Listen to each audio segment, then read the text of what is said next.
Manager bullies me for several months until I finally quit. I made sure to get him fired. This happened around 2016. I'd, at the time 25-26 male, been without a job for a while, looking for a better paying job than I had before, and I found one at a camera security company that was looking to hire someone for the service desk. I went for an interview and got a call back later that day. If I wanted the job, it was mine. Now, my new manager was an ex-military, specifically ex-army, not American, just pointing that out. He really didn't like having people disagree with or going against him, a thing I was very unaware of when I took the job. For 2/3 months everything was going well. The manager was cordial and seemed to really enjoy having me there. I worked my butt off every day, as the software we were working with was unknown to me, so I studied a lot and even went overseas to another country to follow a course and succeeded on my exams. However, after that period my grandpa, who was like a second father to me, suddenly was hospitalized after a brain bleed. Aneurysm? He was found in the shower. He had collapsed after he pressed his panic button. Assisted living? Not sure how it's called in English, apologies. This all happened on a Wednesday.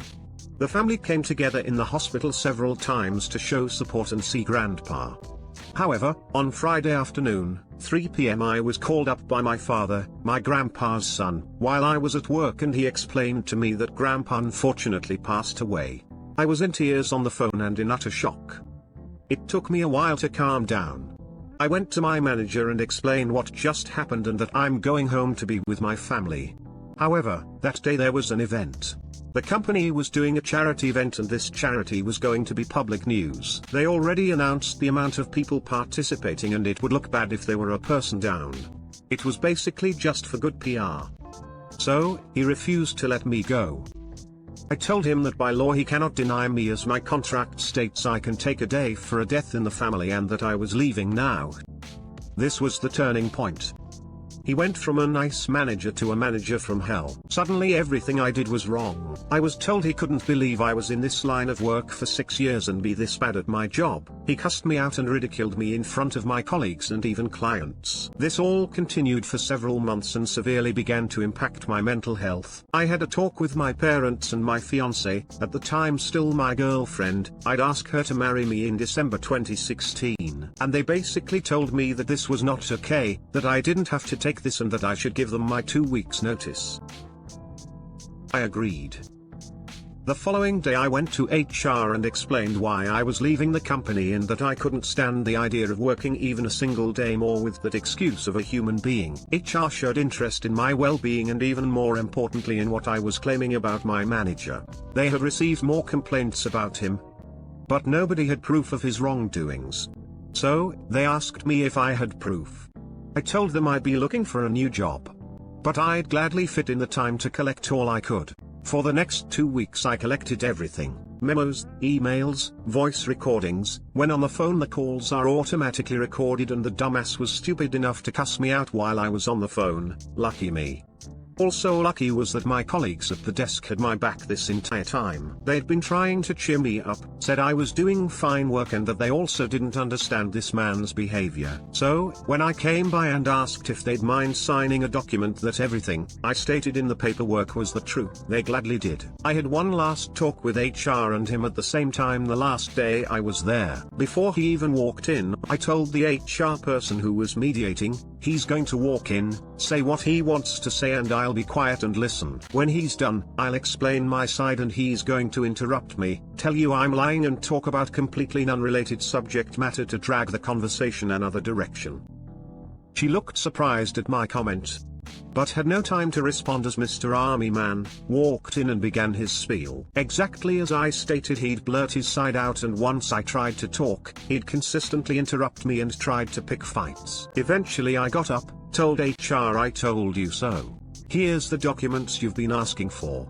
I placed a filled folder with several dozens of emails, plenty of memos and a USB containing 3 phone conversations and even video footage of him yelling at me. In both voice and video recordings you could easily hear him cuss me out. I gave the manager a big bright smile, who was smirking victoriously, and said to him, I don't think you will be smirking like that for long.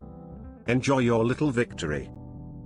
His smirk disappeared into a confused scowl.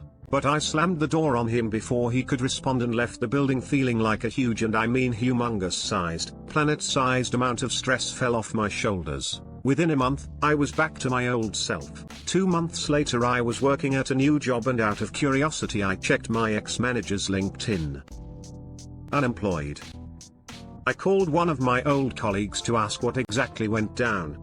My proof opened Pandora's box. He was being disrespectful to the female staff, insulted the older staff, and on multiple occasions was less than cordial with our external hires. None of these complaints were acted upon, because it was his word against theirs and there was no proof.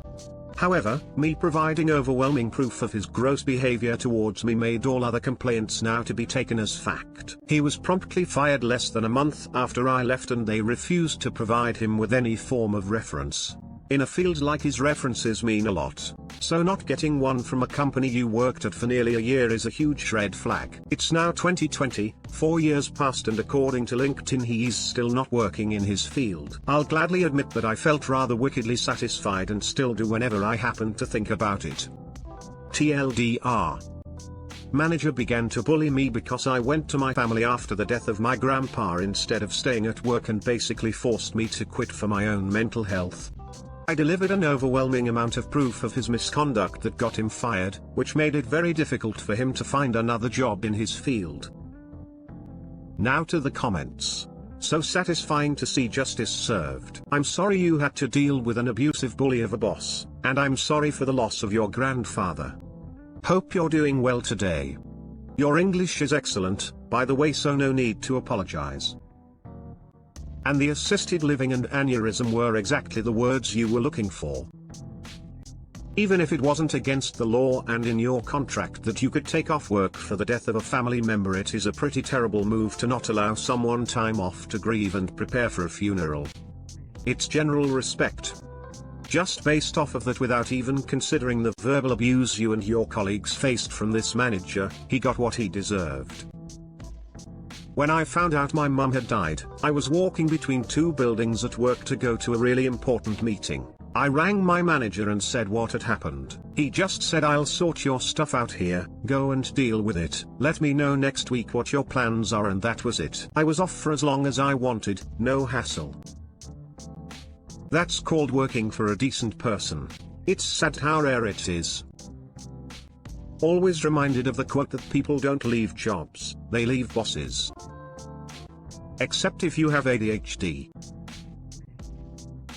It's good when higher-ups are on, or just not ignore, victim side.